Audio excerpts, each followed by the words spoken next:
And one of the challenges you have when looking at, with waste is often that it's dispersed, it's incredibly inconsistent. Knowing what the biogenic proportion of it is also challenging. And it was really when we started thinking about, okay, yeah, what about sewage? Turns out there's a load of it, very, very large volumes, not only in the UK, but obviously globally, increases with population. Hello everyone, I'm Dirk Singer and welcome to Signal. This is the Startup Ecosystem series within Sustainability in the Air where we look at what's being built, what can scale and what's actually bankable. Today's episode is a good reminder that in sustainable aviation fuel, the technology often gets the headlines, but arguably the real gatekeeper is feedstock. And so my guest today is James Hygate. He's the CEO of Firefly Green Fuels. Firefly is developing a route to sustainable aviation fuel using biosolids, a feedstock that's abundant, regulated, and surprisingly consistent. In this episode, we talk about why Firefly is feedstock-led, how this changes the economics and the scalability story, what drop-in really means in practice, and where they sit on the ASTM certification path, because obviously without an approved pathway, nothing flies. So without further ado, please welcome our guest this month, James Hygate. James, thank you so much for coming on the show. Just to really kick things off, you've been building alternative fuels businesses for over 2 decades, but Firefly feels like a very different beast. As CEO today, what sits on your desk day to day? And when you're going to be looking back in 5 or 10 years, let's say in 2030 or 2035, what's going to make you say, yes, that worked and yes, that was a success? Brilliant. Thank you for inviting me, Dirk. So you're right. So I've been working in waste to liquid fuels for over 20 years. And I think it's probably 15 years ago, it was very clear that if you're going to be making fuel, you need to be making it out of a feedstock and what that feedstock's likely to be. And the reason Firefly exists is that we identified a highly abundant, low-value feedstock, which kind of ticked all boxes for producing fuel. Aviation is the hardest to decarbonise sector. So the choice we made was to spin Firefly out into its own entity and actually grow this biosolids to jet process. So what sits on my desk today? Lots of paperwork around business planning and actually not less so on my desk on the engineering side, but the high level stuff, various things like NASA mugs, which remind me that failure is not an option. Also amazing on my desk. But we are, as a business, working towards commercial production before the end of this decade. We want to be in commercial production in 2029. A lot of that is around securing sufficient feedstock to produce the fuel that we're producing, not only in the UK, but around the world. The technology, the piece in the middle, we use what we feel is the right tool for the job. The interesting thing with biosolids is it's a highly abundant, very, very low value, incredibly consistent waste, but it's wet. And so that hence the technology route that we take. So if you look at where we expect to be in 5 years, it's actually having this commercially operating plant in the UK, first of many. So let's unpack the answer to that first question a little bit. So you founded your first biofuels company, I believe, over 20 years ago. You earned a Royal Warrant. I'm right in thinking you're already well established. So what was the moment, or what was the frustration that caused that pivot and that pushed you to sort of move into this area of waste, several years ago? Sure. Do you know, it's probably worthwhile going all the way back to the start. So let's do it. Take us to the start. Yeah, the very start of this is, so I started Green Fuels back in 2003, really from a desire to move away from the use of fossil fuels. In fact, it started as in my own car. I'm a zoologist by training. Wow. We studied climate change in the late 90s, and actually had a very good lecturer who terrified us, said all these things that would happen to the planet if we didn't stop using fossil fuels. Well, actually, a lot of these have panned out over the last few years. Green Fuels was born out of that. I started to produce my own fuel. I actually built a small refinery in my parents' garage at the time, which were very tolerant. But if anyone knows where I grew up, it's an area called Stroud, and these sorts of things are normal. But Green Fuels grew from that. So, and the business really, the growth accelerated when there was a change in legislation called the Animal Byproducts Order, which stopped animal cooking oil going to animal feed. We were sort of, I guess, the first one of the first players in biodiesel in the UK.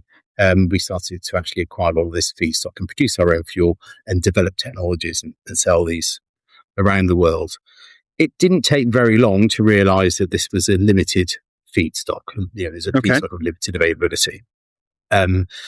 So green fuels grew quite quickly over a number of years, and it got to a point in 2013, decided to start a purely research dedicated company looking at the key challenge areas in biofuels, really being around on the upstream side, such around feedstock availability, and on the downstream side, right, where is this stuff going to go? And the view was, you would start to see electrification of the road fleet, and we're starting to see things start to move in that front.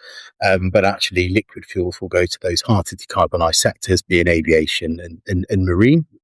So we did a lot of work around different feedstocks for aviation fuels. We've got patents dating back to 2011, I think, around SAF for different routes. On the feedstock side, we tried everything. We looked at every sort of waste that's available. And one of the challenges you have when looking with waste is, often it's dispersed, it's incredibly inconsistent. Knowing what the biogenic proportion of it is also challenging. And it was really when we started thinking about, what about sewage? Bet there's a load of that out there. Right. It turns out there's a load of it, very, very large volumes, not only in the UK, but obviously globally. It increases with population. That's also kind of unusual because with lots of, you look at other waste materials, increased recycling, etc., tends to reduce them. So it was kind of unique in that space. We realised there was a whole industry out there that gets it to an incredibly consistent form, and the end disposal route of this material as such is land spreading. So it goes onto farmers' land as a low grade fertilizer. And this is typical in most places, but you're now starting to see that get phased out, because you can imagine the end of the wastewater system, you have these various treatment processes, primary, secondary, tertiary treatment, anaerobic digestion, then this biosolid mass at the end. But things like PFAS and microplastics can get carried through. And so there is now, I think the whole industry is saying, well, okay, we need to look for an alternative disposal route. And it sort of harked back to when I started Green Fuels. Is this a point where there's going to be a pivot in legislation to see this getting phased out from its roots? And so as a business, we are unusual. I would say in the SAF business, we're unusual now in a space that we're very much driven by the feedstock. We have, for the first facility in the UK, we have access to more feedstock that we need to produce the volumes of SAF that we plan to do from there. So it may end up getting bigger. This is now happening all over the world because of this problem material. It's been we're a starter, in Firefly, 4-5 years old, but we've been 20 odd years in the making. Okay. Now, you use a system for sewage and waste called HTL, or sort of hydrothermal liquefaction. So let's kind of strip this back. So for someone who doesn't live and breathe fuel chemistry, which I think would be most of our listeners, what actually happens when sewage sludge goes into one of your Firefly reactors? So in layperson's terms, how does this work? And why is it such a good fit for aviation or even marine or other industries that require alternative fuels? Okay.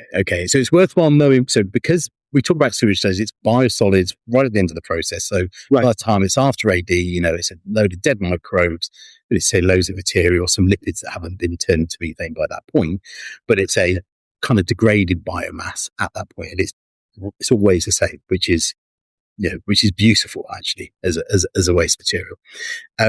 We use a process called hydrothermal liquefaction because it's still got a high level of water. So biosolids today in the UK, typically around about 75 to 80% water. It looks like compost, but it's mainly water.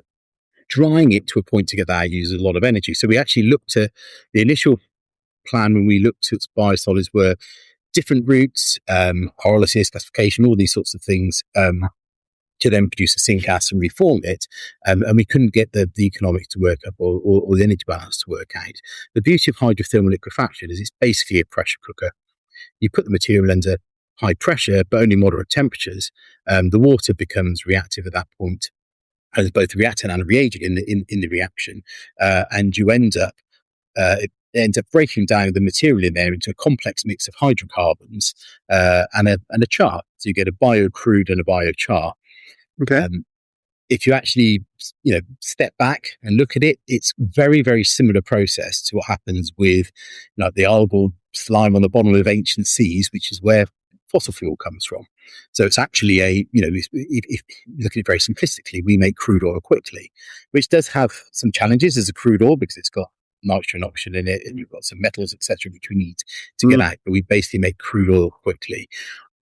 There are also some significant benefits of that. Because it's a biocrude, you have this complex mix of hydrocarbons.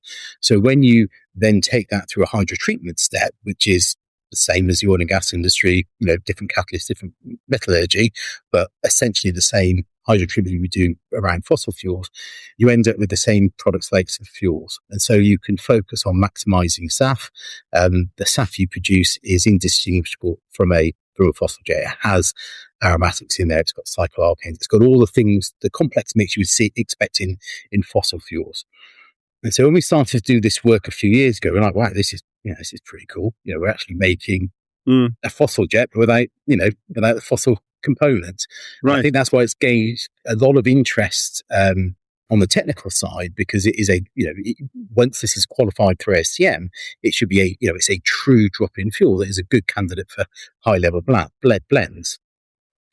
If you look at the targets, there are targets for decarbonised aviation. And actually, look why we exist as a business. So, we exist to decarbonise aviation, and we have a lofty goal of a pretty significant carbon saving by a certain date in the company, which means, actually, we have to be able to do this in many locations across the world quickly. And then that ties into all sorts of things like what the feedstock availability is, what the economics sit like, everything else. And we use that as a filter. So we have this basically a gigaton saving. And how do we achieve that? Stick it through that filter. And what we found is this is a route that certainly can catalyze that process. HDL is quite a magical process, really. Been around since the 70s, but not really found its commercial niche yet, because of materials like this have typically been disposed of to land or disposed of in other ways. So these things are converging to make it it seems to be the right tool for the job, basically. So just a few sort of follow-on questions on that. I mean, first of all, you mentioned ASTM certification. What does that timeline look like? And is in the SAF industry, is HTL considered more experimental, for lack of a better word? I would say, okay, it depends where you sit in the SAF industry. It's as a processing technique, it's a mature technology. It's used in recycling plastics. It's used in recycling lignocellulose material at the same sort of scale that we're doing. It's just that we're using a different material through there. So it's got it's not just a lab scale technology. There are multiple providers that build this equipment as if you would go to buy a pyrolysis plant. It isn't a qualified pathway, and that's one of the reasons. So we're going through ASTM at the moment to qualify. It looks likely that I think any red flags that were there when we started have gone away, but this will go through. Obviously, it's in the hands of the OEMs, but this is a pathway that we would imagine would be qualified. Probably not the end of next year, probably early the following year, I would say. So 2027. Yeah. Yes. Yeah. That's these things move at a we don't define the pace in it, but we've got a lot of data. We're getting to much larger samples to go through the qualification process. And I think we're starting to see a number of quite interesting routes coming through STM. When you look at second generation fuels, there isn't really a fat lot being used. And because economics, availability, all those things, I think there might be a more of a top-down approach to say, this is the problem that's out there. What can we use to solve that problem? Or does it fit in there? Maybe not. Okay, we need to qualify another pathway. So I'm just back from Houston to the from the most recent ASTM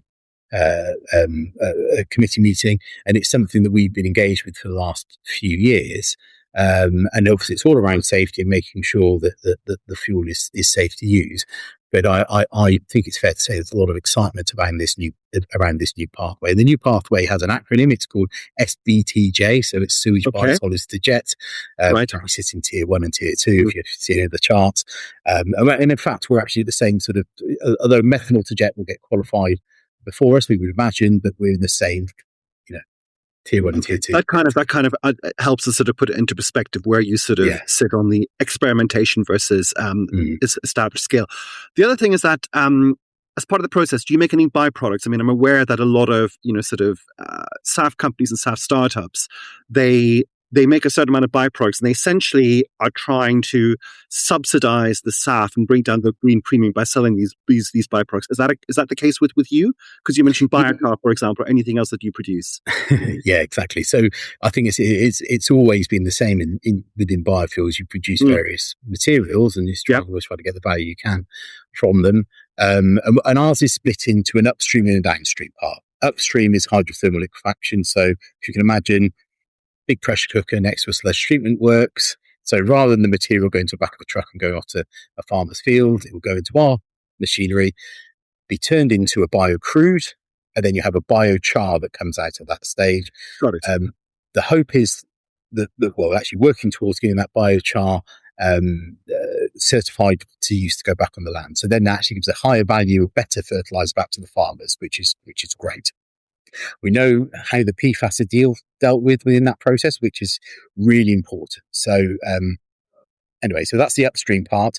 On the downstream part, so we have our biocrude that comes into the hydrotreater system. That will produce a product slate of fuels. With our specific mix of hydrocarbons, we actually, if we just processed it as is, we produce quite a high proportion of diesel, a smaller proportion of SAF and bio-naphtha. We actually work with our technology partners, Chevron and Lummus Global, to maximise the amount of SAF. And so it's about 45% SAF, about 30% naphtha. That may actually increase. And I think CLG are an incredibly important partner. Just to put that into perspective, they own about 60% of the hydrotreatment or the hydrocracker market for SAF. So every other airplane in the sky will be running on fuel producing one of their hydrotreaters, around fossil fuels rather than SAF. So that because our process is very aligned with downstream processing fossil fuels, they're a big partner that again enables us to deploy this everywhere in the world, which is what the ambition of the company is to do. Okay. And then really sort of the final follow-up to that previous question is, I mean, you talk a lot about aviation. Just out of interest, I mean, are you also targeting maritime and long-range trucking like other alternative fuel companies, or are you sort of very much aviation focused? The reason why I ask is because one SAF company I spoke to recently estimate that the marine market would be more lucrative than the aviation market. So I'm just curious about what your views on that. Yeah, it depends where you are.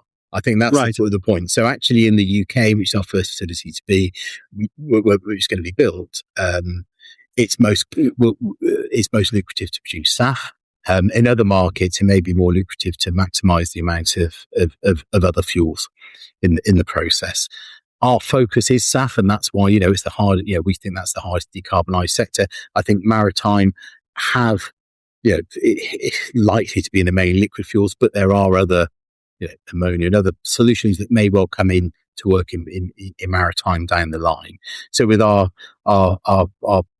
lofty goal of this huge carbon saving, our focus is SAF. However, it is market dependent, and eventually the markets will they'll even out. So 10, 15 years time, let's see where we are. But I think we'll see a lot of these liquid fuels going to SAF. Okay. In terms of your CO2 reduction, I'm right in thinking it's over 90%. Is that correct? Yeah. So we're quite early on. We contracted Cranfield University to do an LCA of the process. They came back with a greater than 90% carbon saving. Quite interestingly, though, that doesn't take into account the biogenic CO2 output from the HCl plants. So we're actually in the process of redoing an LCA, and we think it's going to show and demonstrate that this is essentially a carbon negative fuel. This is in part because of the carbon that's fixed in the biochar. So we don't have any additional carbon capture and storage on our part. Actually, now the view is on the HCl side, we probably would capture that carbon and almost certainly sequester it. Depends again on the market, which is whether it's more effective to turn that into fuel or sequester it. I think at the moment probably sequester it. Either way, that's going to be a saving. Also, evaluating the displacement of biosolids from land, that's likely to show an uplift. So yes, currently greater than 90% carbon saving. That's only going to increase. It's quite remarkable, really, because it is a fully biogenic waste. That's the beauty of it. It's we might hit a small amount of plastics, but not very many. Yeah, so your carbon saving, it's really you would claim it's on par, even exceeds that from power to liquid fuels. Is that right? I would say so. This isn't our data. This is others' data, but that would say that that's the case. Yes, right. I think that's realistic. We don't use. We're not having to use vast amounts of energy to produce it. We're not wholly reliant on renewables. So that 90% was based on the energy mix. I think the predicted energy mix in 2030. I think that's the one in there. So it's not fully renewable at that stage.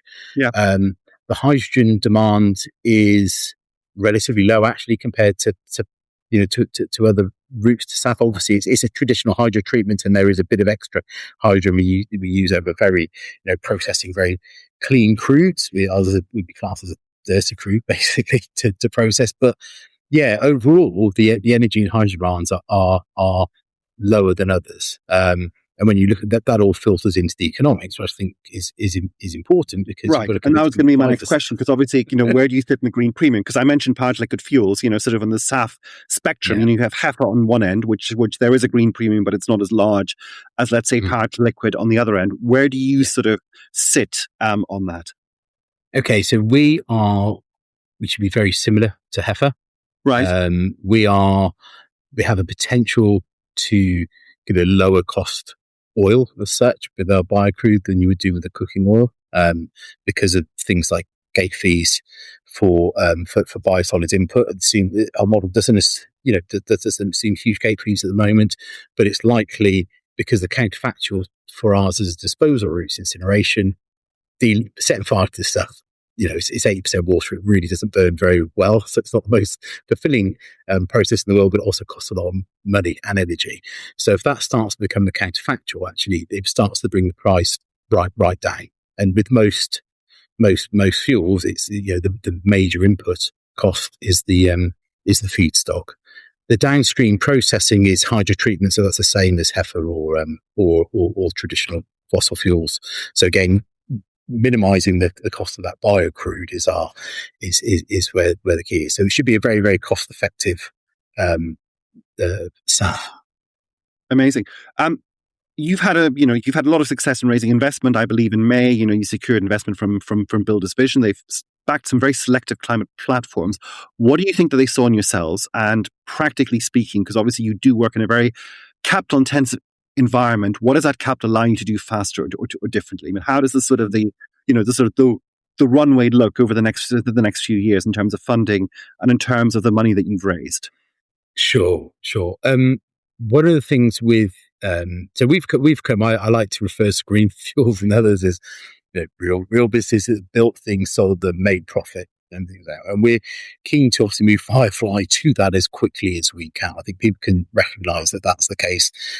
We have so I think I'll go through first of all why I think we're getting the investment. So we also very early on we recognised that you need huge sums of money to build these plants. So we got at the time what's quite a unique offtake agreement with Wizz Air. So this is for a large quantity of fuel, 525,000 tons of fuel, long term. So it's over 15 years.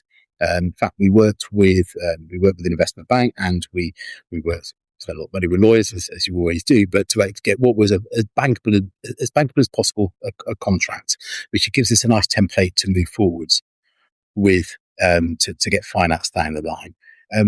I would say from Builders Vision, who are an amazing partner, they can see the environmental benefits from this process, both from the SAF, but actually also from dealing with this troublesome or potentially troublesome material as legislation changes, and preventing it being, if it's likely to get it prevented from spreading on land. Actually, that's one of their key drivers. So If you look at investment moving forwards, we've got, it's in public domain about Boeing investing in the company, Sky's Right. 50, and you've now got, we've got interesting, you'll see some news hopefully, hopefully soon, around the next suite of investment coming in. We're unusual in that most of them, I would say, they are somewhat strategic in what they're looking to, how we all benefit from this being a success, basically. And so it's really good if you've got everyone rowing in the same direction. Going back up to, to 30,000 feet, we're doing this for we have I would look at it as a high purpose for actually doing this. We are here to decarbonise aviation. We wouldn't be doing it if we didn't believe that was the case, or we couldn't make a significant difference to climate change. And so that driver, that mission, I think everyone kind of gets. Okay. So I believe that you're targeting operations for your first UK facility around 2028, 2029. Talk us through that, and then talk us through what the next steps are in terms of expansion after that as we get into the 2030s. Because obviously one of the advantages you said is that your feedstock is available effectively anywhere. So what is expansion? So from 2028, 2029, what do things look like after that? And what is the hardest engineering and regulatory challenge that you're facing to sort of to keep your expansion plans and your timeline credible? Sure. So looking in the UK, so first project in the UK, and we see this, great to see UK innovation being developed and commercialised here in the UK. We are, challenges, I think, with a lot of these projects are things like, actually planning is quite challenging here. So if you look at our first location, it's upstream side for the HDL wastewater treatment plants. We're seeing that planning is potentially easier on those. The downstream side, we have a location in Harwich. Is it the Holtham and Carless? It's a small-scale refinery, brownfield site, and we can utilise existing infrastructure that's there.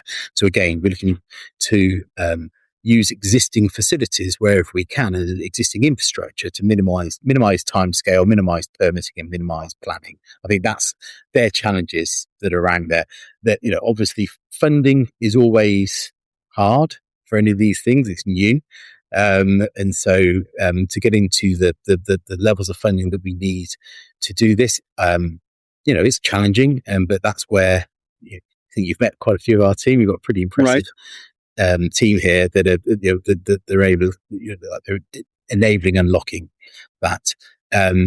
But to have a big impact as quickly as possible, we're quickly looking at other locations. So in the public domain, it's known about the partnership we have with Synagro in the US. Just put that in perspective, they process 60 million tons of biosolids a year. There's a lot of material they have. Absolutely.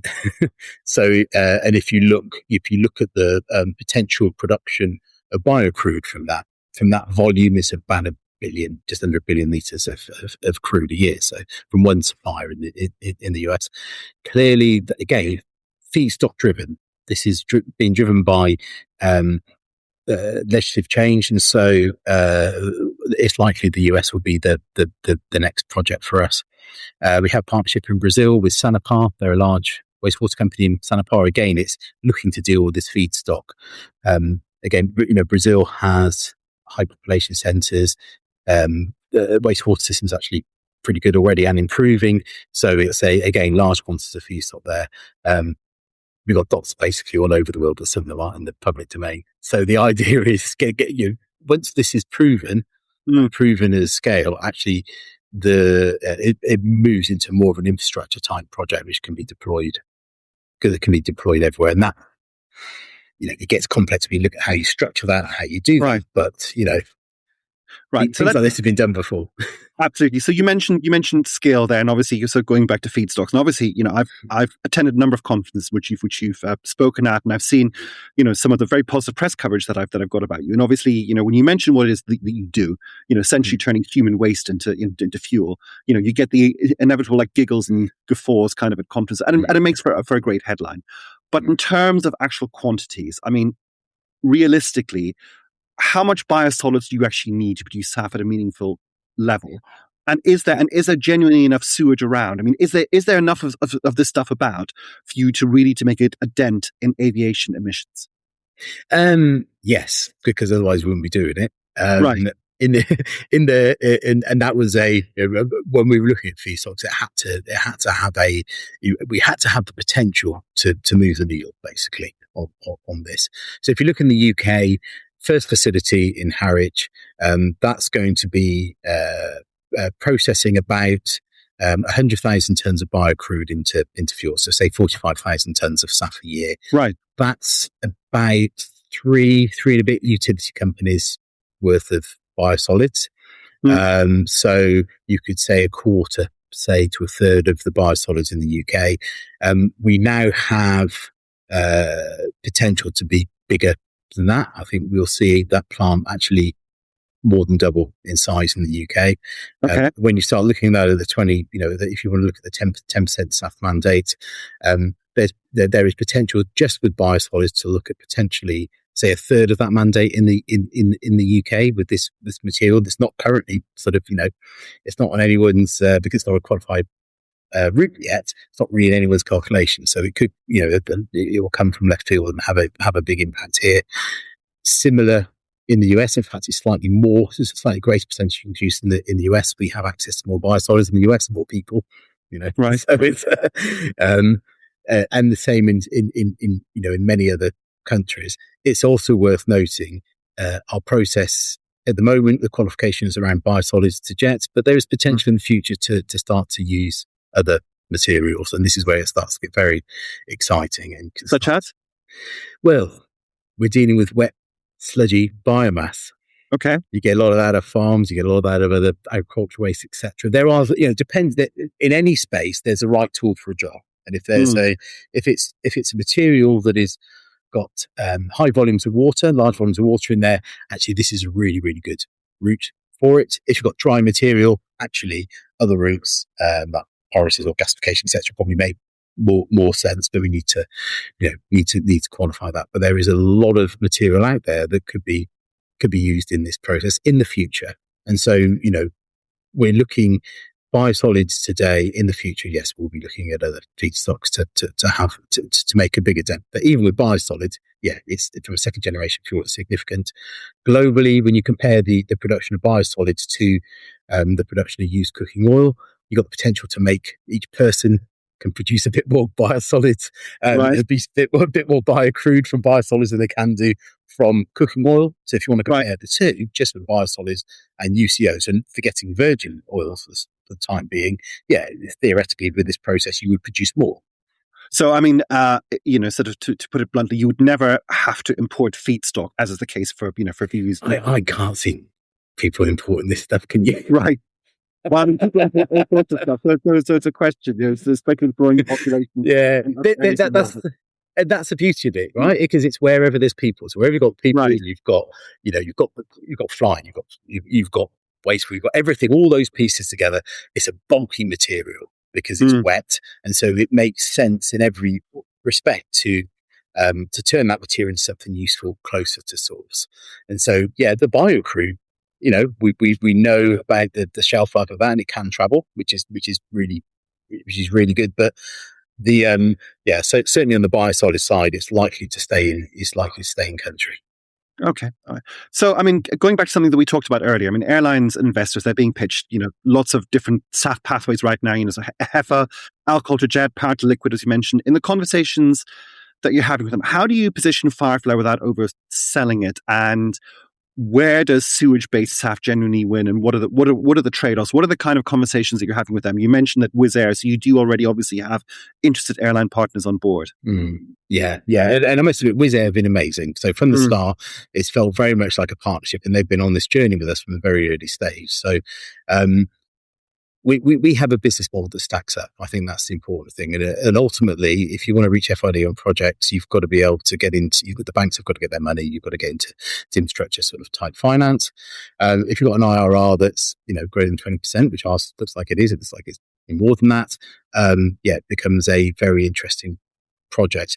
Also, when you look at all of the materials we're using, so biosolids, incredibly consistent. So we've been we know exactly what's available where. It's a regulated material, so we know down to the kilo what's produced in each location in each country, because you can go onto the Offtake website and get all that detail. For the various, because the material is so consistent, you know exactly what you're going to make out of it. The volumes of biocrude, the volumes of biochar. So when you actually do the modelling, it can be very, very accurate. We've lowballed really, or we've put best estimates in for what we know we can do with the co-products today. We haven't said, right, this co-product. So, for example, the biochar, we haven't factored in a value as a high value fertilizer. We've put in sort of base cases of how we do it, and across the board, and the same with all of the co-products. And we have a business model that stacks up. When you compare it against, I'd say we're similar. Similar production costs. There should be similar production costs to heifer, and eventually it should come down below heifer. Okay, amazing. So, I mean, obviously, you're a veteran in the biofuel space, and you've been doing this for several decades, and you've seen hype cycles, if you like, come and go. Looking back at your total journey in this space, what hard lessons have kind of shaped how you're building Firefly around scale, partners, timing, or anything else? Yeah, flipping it. Learned a lot. I would say anyone looking at the SAF industry should look at the biofuels industry over the last 20 years and learn from those lessons. Ultimately, we're making a liquid fuel. It just happens that this time it's going to get put into aircraft, and it's a slightly different refine at the end. But ultimately, so many of these things are the same. Long term, and to get investment, you've either you've got to be viable. It's got to make someone money at some point. Of course, it's got to be a business. And so there are many ways that can be massaged to make it work, but the simpler the better. So I think it has to be viable. You have to have feedstock. You can't, if you've got nothing to make the fuel out of, it's a non-starter. And you have to have access to that feedstock, and you have to have really long-term access to that feedstock.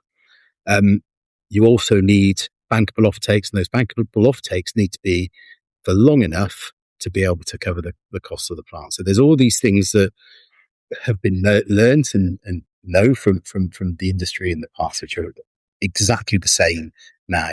And it's interesting when you look at the spectrum of conferences, etc., around this. It's always good to maybe tie in a few of the original, existing biofuels contracts and list conferences and learn, I think, from the lessons of the past.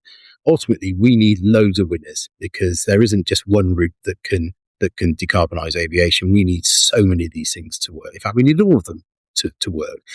That is, I think, maybe a bit different to the history in the past, where we were looking at very early first generation biofuels, bit of competition there, a lot of competition around feedstock. Now there are these many different routes which aren't necessarily competing on feedstock, but maybe competing on investment, etc. And I think as an industry as a whole, it's a very pleasant place to be on that front. But yeah, look what panned out over the last 20 years and try not to make the same mistakes that were done before. Amazing. And just sort of an obvious question. I mean, you mentioned that, sort of that businesses such as yours have to be, commercial entities and that stand and fall on their own 2 feet as opposed to science projects.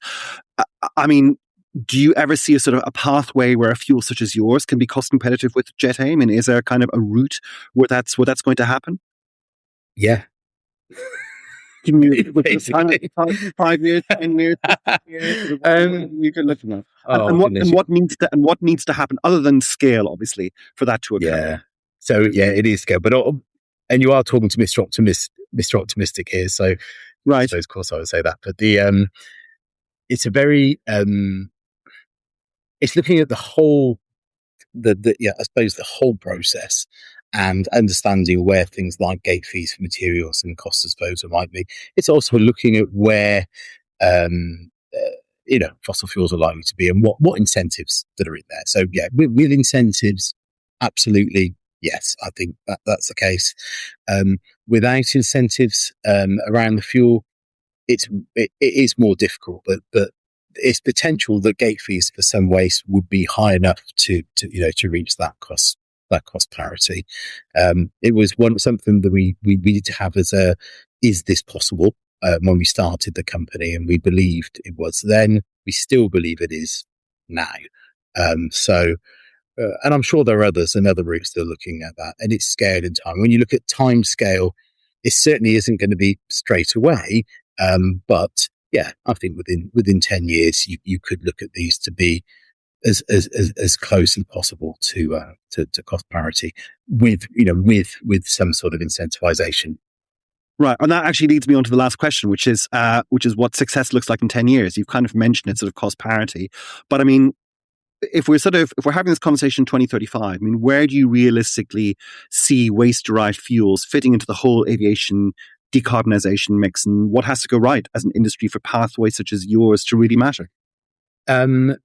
We're moving out of so at the moment we're all in first for kind space, which is really difficult because again, it's accessing the money to do this is hard. And proving it that is hard. I think once you've got past that, it's execution and how you roll this out and how you can replicate and do this elsewhere. When you look at our process, we're trying to modulise each part of it as much as possible. It's exactly what we did on the green fuel side with the biofuels plant. We built modules that could be deployed relatively quickly. In 2035, we definitely want to be in multiple geographies at that point. And at a commercial scale in multiple geographies at that point, with the sort of global rollout happening.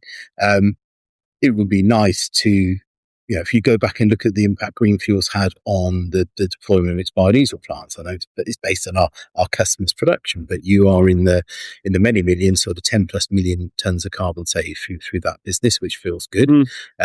Actually, would like to see this, orders of magnitude higher. From the Firefly side, and we believe it can be. It would be. We want to leave having done something very useful and had a very positive impact. And I think by 2035, hopefully, we can measure that. Also, a business that makes money is also on the cards. Would be good because money into your company right now will be no. Within the medium term at least. Well, I mean, listen, James, that's a very sort of innovative and inspiring story. You say that you're an optimist. I think we need more optimists in this space, and certainly many of us hope that the vision that you've sketched out over the past 10 years comes to pass. And thank you very much for giving us some of your time today. Oh, thank you, Dirk. Yeah, really enjoyed it. By the way, very great podcast, and all of them are great. So, much appreciated. Thank you. Amazing. Thank you so much. That was James Hygate, CEO of Firefly Green Fuels. And so the big takeaway for me is simple. If you can't secure long-term scalable feedstock, the rest is really theatre, no matter how clever the process looks on the slide. Firefly's bet is that biosolids can do something that other SAF pathways struggle with: scale without fighting everyone else for the same limited inputs. You've been listening to Signal, the startup ecosystem strand within sustainability in the air. If you want more episodes focused on what can genuinely scale in aviation decarbonisation, then follow the show wherever you get your podcasts. Thank you for listening.